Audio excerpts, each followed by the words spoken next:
السلام عليكم ورحمة الله وبركاته.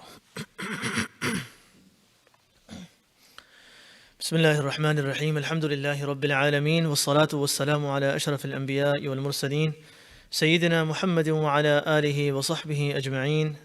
أما بعد، باب قبلة الصبيان. عن عائشة رضي الله عنها قالت: جاء أعرابي إلى النبي صلى الله عليه وسلم فقال: أتقبلون صبيانكم؟ فما نقبلهم. قال النبي صلى الله عليه وسلم: أو أملك لك أن نزع الله من قلبك الرحمة. Today we are on chapter number 50 of Adab Al Mufrad of Imam Bukhari rahimahullah. And this chapter is regarding, if you remember the previous chapters, they were regarding being kind to the children and being helpful to them, and those types of chapters. So this chapter is also similar, and this is Qublatul Sibyan, kissing the small children. And then Imam Bukhari rahimahullah brings a hadith. Aisha radiallahu anha, she mentions that once a villager came to Rasulullah sallallahu alaihi wasallam, and he asked Rasulullah sallallahu alaihi wasallam a question: Atuqabbiluna sibyanakum? Do you people kiss the children? فَمَا نُقَبِّلُهُمْ? We don't kiss the children. So this villager is asking, and he's saying that, do you people kiss the children? We don't do this in our villagers. We don't kiss the children. Prophet sallallahu alaihi wasallam said, أَوَ أَمْلِكُ لَكَ أَن نَزَعَ اللَّهُ مِنْ قَلْبِكَ الرَّحْمَةِ? Can I do anything if Allah has removed mercy from your heart? Is there anything that I can do for you? If Allah has taken away this mercy, this feeling of being kind to others, He has removed it from your heart, there's nothing that I can do.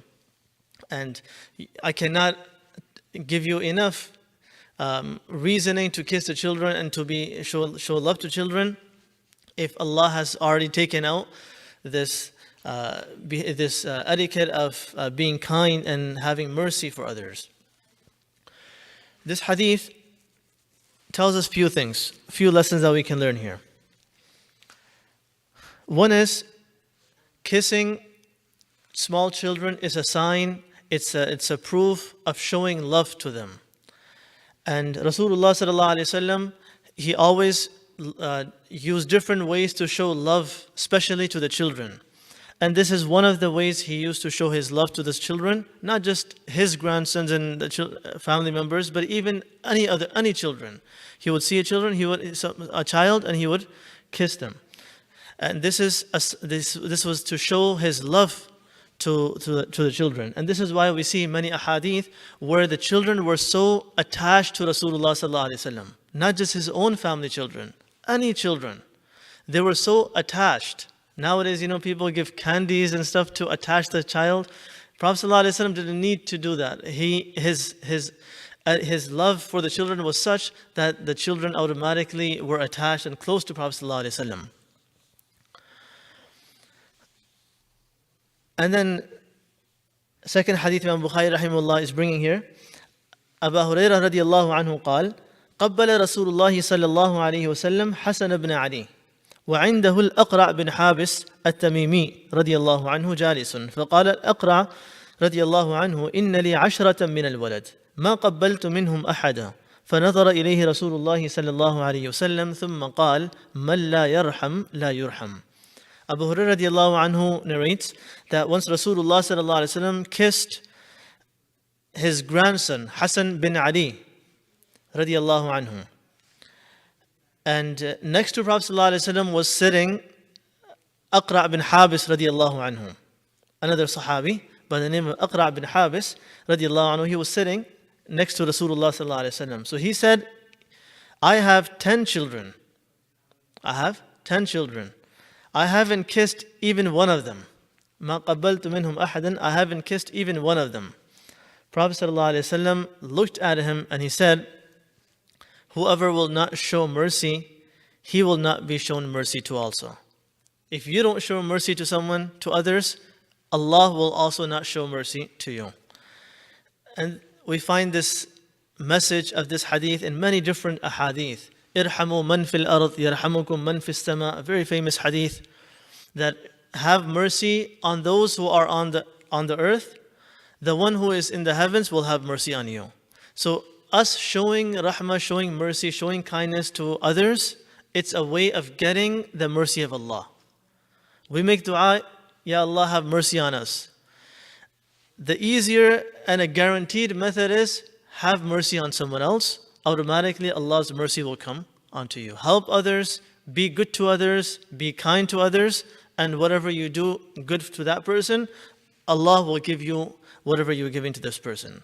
You're giving kindness, Allah will give you the kindness. You are helping someone, Allah's help will come to you. So this is a guaranteed method. مَنْ لَا يَرْحَمْ لَا يُرْحَمْ. Whoever will not have mercy, he will also not be shown mercy to. Meaning Allah will also not have mercy on this person. In this hadith, we can learn few things also. Number one, Rasulullah sallallahu alayhi wasallam kissing Hassan bin Ali radiallahu anhu, his grandson. This is a sunnah. Kissing the children is a sunnah of Rasulullah sallallahu alayhi wasallam. And whenever we are playing with the kids, showing kindness to the kids, showing love to the kids, giving the kids some enjoyment, we should make the intention of a sunnah. The Prophet ﷺ also loved doing this with the children. He also used to love playing with the children. He also used to have mercy with the kids, and he used to kiss the children. So this is a sunnah of Rasulullah ﷺ. Another thing that we can learn is sometimes doing it in public. Prophet ﷺ was kissing Hassan bin Ali radiallahu anhu while the other Sahaba are present. He's in his home, doing it in public also. So to show others that that I do love this person, showing that you love someone and letting others know that you love that person. Don't keep the love of someone that you have a secret. Of course, if those love that are not allowed, those should not be obviously done openly or in secret. But this is where a person should show love to. He should show it to the public too, and he should not just hide that love. So Prophet ﷺ is openly kissing Hassan bin Ali radiallahu anhu. A lot of times people limit this to inside the home. They're playing with the children, showing love to the children, and kissing the children. And this is not just within the home. It could even be done in front of others. And this is nothing wrong with it. In fact, this is a sunnah of Rasulullah sallallahu alaihi wasallam. If you remember, whenever Rasulullah sallallahu alaihi wasallam used to arrive Medina from his journeys, and the hadith mentioned that whenever he would return to Medina from the journeys, he would first be presented with the children, because he used to love seeing the children. He was missing them throughout the journey. So the children that were in Medina, they would be brought towards Rasulullah sallallahu alaihi wasallam. So he would love, and all the tiredness, all the whatever they had to go through, the difficulties of travel, he would get comfort just by looking at the children. And the children, they are waiting also to meet Rasulullah sallallahu alaihi wasallam. So attachment for both sides. And this is a sunnah, and this is something that normally it's not found. And this is one of the great sunnahs of Rasulullah sallallahu alaihi wasallam, playing with the children, showing love to the children. And then Imam Bukhari rahimahullah brings another chapter, and that is Babun Adab Al Walidi wa Birrihi li Waladihi. That the father teaching the children the manners, and the father being kind towards the children. Because sometimes people might think that they're both opposites. When you teach your children manners, you have to beat them, you have to be harsh with them. No, teach them the manners and at the same time be kind to them. So this hadith is not for the children, this is for the parents, that they should be teaching the children the good manners, good behaviors, and at the same time being kind, being soft with them. Don't be harsh, don't be yelling at them, don't be beating them, and use the method of kindness, softness when teaching them the good manners. And then Imam Bukhari rahimahullah brings the hadith here, عن الوليد بن نمير بن أوس رحمه الله أنه سمع أباه يقول كانوا يقولون الصلاح من الله والأدب من الآباء. This is a Sahabi by the name of Numair bin Aus rahimahullah. He says that people used to say, and he's mentioning a phrase or a saying of the scholars of the time, and that was a phrase that was common at that time. And you see that people used to say, as-salahu min Allah, that the virtuousness, the goodness comes from Allah. However, good adab and good behaviors comes from the fathers. So, a lot of times people will be confused that the fathers will say, no, if Allah wants to make him a pious person, Allah will make him. No, salah min Allah, yes, being pious, having virtue, being the person being close to the deen and having the deen, having the hidayah, that's from Allah. Allah blesses the person with hidayah. But the father's responsibility is to teach the children the adab still. He cannot neglect that by saying that Allah will guide the person if He wants to. Allah will guide my child if He wants to. No, as parents, as fathers, it is our responsibility to teach, and then the result will be in the hands of Allah. So as-salahu min Allah, that the virtuousness and the hidayah, that comes from Allah. But as for the fathers, for the parents, they have to do their part in teaching the children the adab and the good behaviors. And then second hadith Imam Bukhari rahimahullah is bringing, أن النعمان بن بشير رضي الله عنه حدثه أن أباه انطلق به إلى رسول الله صلى الله عليه وسلم يحمله فقال يا رسول الله إني أشهدك أني قد نحلت النعمان كذا وكذا فقال أكل ولدك نحلت؟ قال لا قال فأشهد غيري ثم قال أليس يسرك أن يكونوا في البر سواء؟ قال بلى قال فلا إذن قال أبو عبد الله البخاري رحمه الله ليس الشهادة من النبي صلى الله عليه وسلم رخصة. Nu'man bin Bashir رضي الله عنه, a very young Sahabi. He was a child, a very young Sahabi. He's saying that once my father brought me to Rasulullah sallallahu alaihi wasallam, carrying me. So imagine how small he is, that his father is taking him to Prophet sallallahu alaihi wasallam and picking him up. He's not walking yet. يحمله فقال يا رسول الله. And the father then says to Rasulullah sallallahu alaihi wasallam, إني أشهدك أني قد نحلت النعمان كذا وكذا.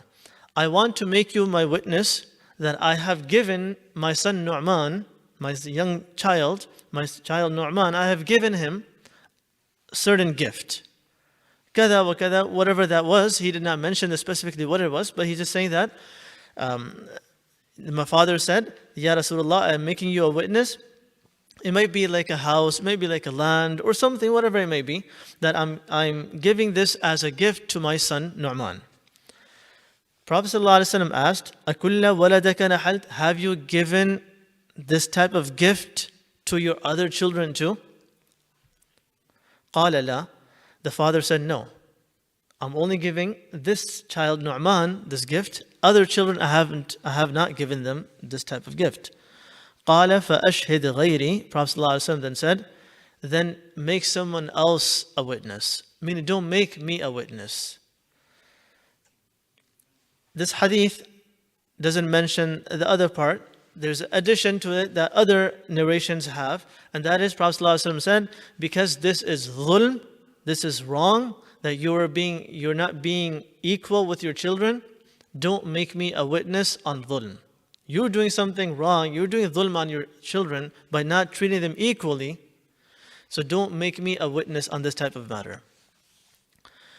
And then Prophet ﷺ said, أَلَيْسَ يَسُرُّكَ أَن يَكُونُوا فِي الْبِرِّ سَوَاءً? Don't you wish that they all are equal to you in obedience? Meaning that don't you want all of your children to be obedient to you and obey you in your orders, whatever you tell them to do, and being kind towards you? قَالَ بَلَى. He said, of course, I want all my children to be obedient to me. قَالَ فَلَا إِذَنْ. Prophet ﷺ, then don't do this. Meaning, don't give one gift to one and not giving others anything. Because, of course, this is going to be a reason for others to be disobedient towards the father or the parents. when the parents are treating one differently and the others differently, this will become a reason for others to be disobedient to the parents. So don't give them a chance. Don't make a situation such that you are the one being the cause, being the reason for your children disobeying you. Here we learn a couple of things. And that is that even when a father or mother or parents are giving a gift to their children, be equal even in those matters. Give everyone a gift. Or you do it in a way where the others don't feel that the parents are not liking me as much as they like him.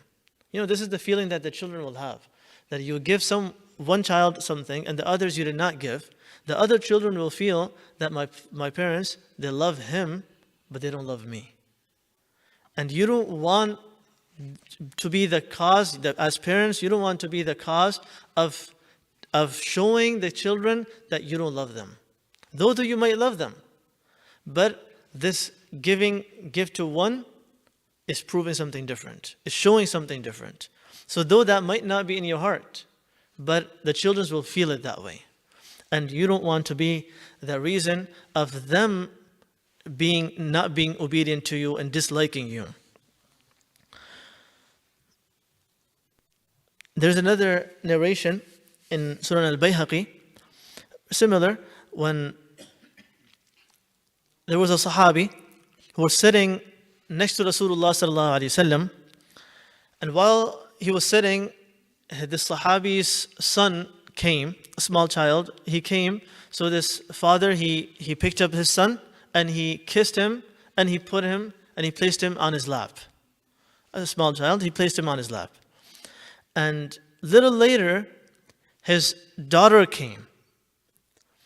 And when his daughter came, the Sahabi did not kiss this daughter and did not even put her in his lap, but rather he put her next to him.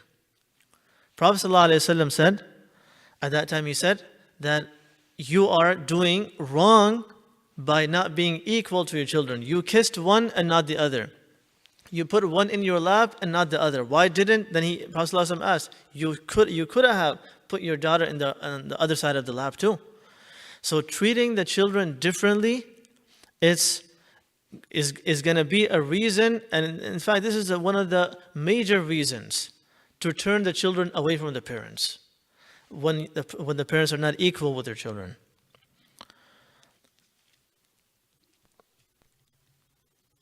And then Imam Bukhari rahimahullah brings one more hadith, and that is narrated by Abdullah bin Umar radiallahu anhu, قال إنما سماهم الله أبرارا لأنهم بر الآباء والأبناء كما أن لوالدك عليك حقا كذلك لولدك عليك حق. That Abdullah bin Umar radiallahu anhu, he's mentioning about a word mentioned in the Quran.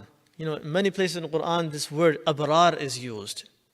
إن الأبرار لفي نعيم على الأرائك ينظرون. So the word abrar is used multiple places in the Quran. And the word abrar normally is translated as the virtuous people, obedient people. So those who are obedient, Allah talks about them that they will be in Jannah. إن الأبرار لفي نعيم. So this hadith, Abdullah bin Umar radiallahu anhu is explaining, why are these people called abrar? Why are they called obedient people? Obedient to who? We might think obedient to Allah, right? That's why Allah is saying, إِنَّ الْأَبْرَارَ لَفِي نَعِيمٍ, the obedient ones will be in Jannah. Obedience does not mean obedient to Allah. Abdullah bin Umar is saying, إِنَّمَا سَمَّاهُمُ اللَّهُ أَبْرَارًا, Allah calls them abrar, not because they're obedient to Allah. لأنهم بر الآباء والأبناء. They are obedient to their parents and they're obedient to their children.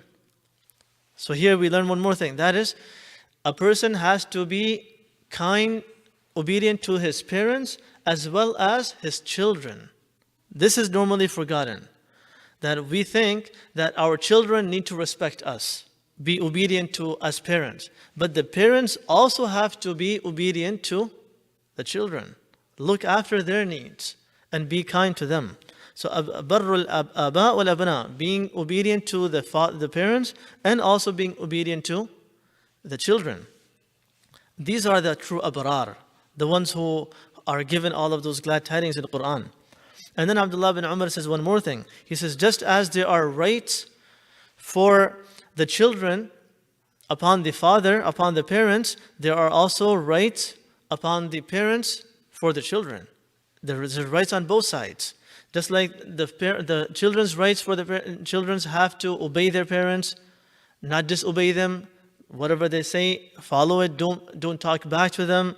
Don't upset them. Help them if they're hungry. Feed them. Right? These are the responsibilities that children have towards their parents. Likewise, there are responsibilities that parents have towards the children. There was once an incident at the time of Umar radiallahu anhu. A person came to Umar radiallahu anhu and said, Ya Amir al-Mu'mineen, my son, he's always disobeying me. And this person, he had brought his son. That, oh Amir al-Mu'mineen, my son is always disobeying me. And he's complaining. Umar radiallahu anhu is getting upset. He says to the son that, oh Amir al-Mu'mineen, ask my father, did he fulfill my rights that he had that are on him, that he is responsible for? He is complaining about my rights that I'm not fulfilling for him. Ask him, has he fulfilled the rights that are on him towards me?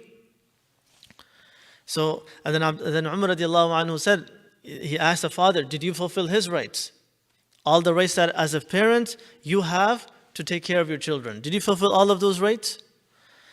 And so these types of ahadith show us that just as the children have to be obedient to the parents, likewise, there are some responsibilities for the parents that they have to fulfill towards their children. May Allah subhanahu wa ta'ala allow us to practice these etiquettes and these manners and allow us to fulfill all of our rights. Wa akhiru da'wana alhamdulillahi rabbil alameen.